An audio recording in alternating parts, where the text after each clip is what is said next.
ለሞት የዳረገው ምክንያት እንዲሁም ስለ አርቲስቱ አንዳንድ መረጃዎችን ይዘናል። ሙሉን ቪዲዮ ተከታተሉ። ቪዲዮ ላይክ አድርጋችሁ እነዚህንና ሌሎች ተከታታይ መረጃዎችን ይዘን ስለምንመለስ ቻናሉን ሰብስክራይብ በማድረግና የደወል ምልክቷን ተጭኖ ኦል የምትሏን በመንካት ተቀላቀሉ። ታዲያ ነጻነት ወርቅነህ እረፍቱ ከተሰማ በኋላ ብዙዎችን ልብ እየሰበረ ከዚህ ቀደም በበርካታ የጥበብ ስራዎቹ ፊልም በመስራት እንዲሁም የማስታወቂያ ስራዎችንና በብዙዎች ደግሞ በኢቢኤስ ቴሌቪዥን በቤተሰብ ጨዋታ በተሰኘው ፕሮግራም የብዙዎችን ቀልብ እንዲሁም ድጋፍ ያገኘበት ፕሮግራም ነበረ። ነጻነት ወርቅነህ የልጅ አባትና ባለትዳር ሲሆን በበርካታ ሰዎች ከኢትዮጵያ ሕዝብ ባለፈ በማህበራዊ ኑሮ የተመሰገነ እንዲሁም በብዙዎች ዘንድ ተወዳጅ የሆነ አርቲስት ነበረ። በዛሬው ዕለት በተሰማው ህልፈቱ እጅግ በማዘንና ነፍሱን በአጸደ ገነት እንዲያኖረው እየተመኘን ስለ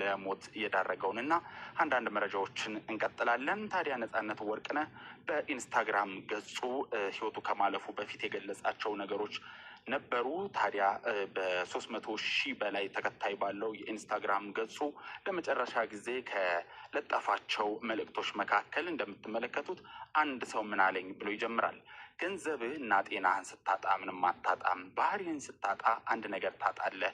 ሁሉንም ነገር ታጣለህ። ያንን አስታውስ። ገንዘብ ሊመለስ ይችላል፣ ጥንካሬም ሊገነባ ይችላል። ነገር ግን ባህሪ የማንነታችን መሰረት ነው። አጥብቀ ጠብቅ፣ በታማኝነት ኑር እና ሌላው ሁሉም ወደ ቦታው ይወድቃል ሲል ተናግሯል። በሌላው ፖስቱ ደግሞ ፍቅር ሰው ሲሞት እንኳን አይጠፋም፣ ወደኋላ ይቀራል እና የማንቋቋመው ይሆናል በማለትም ገልጿል። ለመሆኑ ነጻነት ወርቅነህ ከነዚህ ልብ ካላልናቸውና ካላስተዋልናቸው የኢንስታግራም ፖስቶቹ ምን ተረዳችሁ? በተጨማሪም የመጨረሻ እንድንጨምርላችሁ ነጻነት ወርቅነህ ይቀጥላል። ስህተት ስህተት ነው፣ ሁሉን ሰው ቢያደርገውም ትክክል ነው፣ ማንም ሰው ባያደርገውም ይላል። ምናልባት ከጀርባው ቅኔ ይኖረው ይሆን? ጊዜ ይፈተዋል። ነጻነት ወርቅነህ በህይወት በነበረበት እስከ ዛሬው ዕለት ድረስ ማለት ነው በርካታ የጥበብ ስራዎችን ሲሰራ ከተለያዩ አርቲስቶች፣ ከተለያዩ ድርጅቶች እንዲሁም ከመንግስት አካላትም ጭምር በርካታ የሆነ ድጋፍ እንዲሁም የበርካታ የሆኑ አድናቆቶችና ሽልማቶችን ያገኘባቸው ጊዜዎች ቀላል የሚባሉ ወይም በጣት የሚቆጠሩ አይደሉም። ነጻነት ወርቅነህ ከልጅነቱ ጀምሮ በበርካታ የጥበብ ስራዎች ባለፈባቸው ወቅቶች በበርካታ የኢትዮጵያ ሕዝብ ውስጥ ከገባባቸው እስከ ትላልቅ የጥበብ ስራዎች ድረስ እስኪሰራ በነበረበት ወቅት በባህሪው ምስጉን፣ በእምነቱ ጠንካራ፣ ለሰዎች የሚደርስ እንስፍስፍ፣ ለህፃናት ልዩ ፍቅር ያለው በተጨማሪም ሳቅና ጨዋታ አዋቂ አርቲስት እንደሆነ የሚታወቅ ነው። ነጻነት ወርቅነህ ከጊዜያት ወዲህ የሰውነቱ ላይ የተለያዩ ለውጦች መኖር፣ የተለያዩ የማስታወቂያና የፊልም ስራዎች ላይ አለመሳተፉን ብዙዎች ልብ ይሉት ነበረ።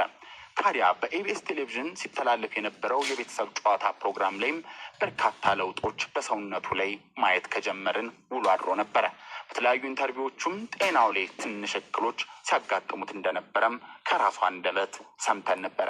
ነጻነት ወርቅነህ ለህልፈት የዳረገው በርካታ ጊዜያት ቀላል የማይባሉ ወራትና ምናልባትም ጥቂት ዓመታት ያክል ሲያሰቃየው የነበረው ህመም እንደሆነም ከቅርብ የመረጃ ምንጮች ለማረጋገጥ ተችሏል። በዛሬው ዕለት ህልፈቱ እስኪሰማ ሰዓት ድረስ ለበርካታ ጊዜያት ከጥበብ በተገለለበት ከካሜራ ጀርባ በሆነበት ወይም ደግሞ ወደ ሚዲያ ባልወጣባቸው በእነዚህ ወቅቶች ጓደኞቹ፣ የቅርብ ቤተሰብና በተለይም ደግሞ ባለቤቱ በውጭ ሀገርም በርካታ የሆኑ ትላልቅ የሕክምና መስጫ ተቋማት ላይ ሕክምናውን ሲያደርግ እንደነበረም መረጃዎች ወጥቷል። የነጻነት ወርቅነህ የእድሜው ለጋነት ወይም ጎልማሳነት እንዲሁም በርካታ ስራዎችን ወደፊት ይሰራል ተብሎ በሚጠበቅበት በዚህ ወቅት እንዲሁም ልጆቹን አሳድጎ ለቁም ነገር ለወግ ማዕረግ ያበቃል ተብሎ በሚጠበቅበት በዚህ ወቅት ማረፉ ልብ የሚሰብር ነው። ነጻነት ወርቅነህ በዛሬው ዕለት ህይወቱ በማለፉ በድጋሚ ነፍስ ይማር እያልን እንዲሁም ለቤተሰቦቹ ለወዳጅ ዘመዶቹ መጽናናትን እየተመኘን ተሰናበትን። ቻናሉን ሰብስክራይብ ማድረግ፣ ቪዲዮውን ሼር ማድረግ፣ ቪዲዮውን ላይክ ማድረግ እንዳትረሱ። በቀጣይ ሌሎች መረጃዎች ስለ አርቲስቱና ስለ ቤተሰቦቹ እንዲሁም ስለ ጓደኞቹ ያሉትን አዳዲስ መረጃዎች ይዘን እንመለሳለን።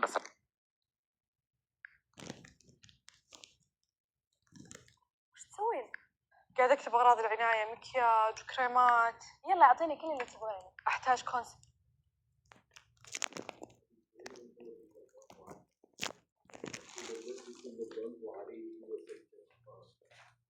እሺ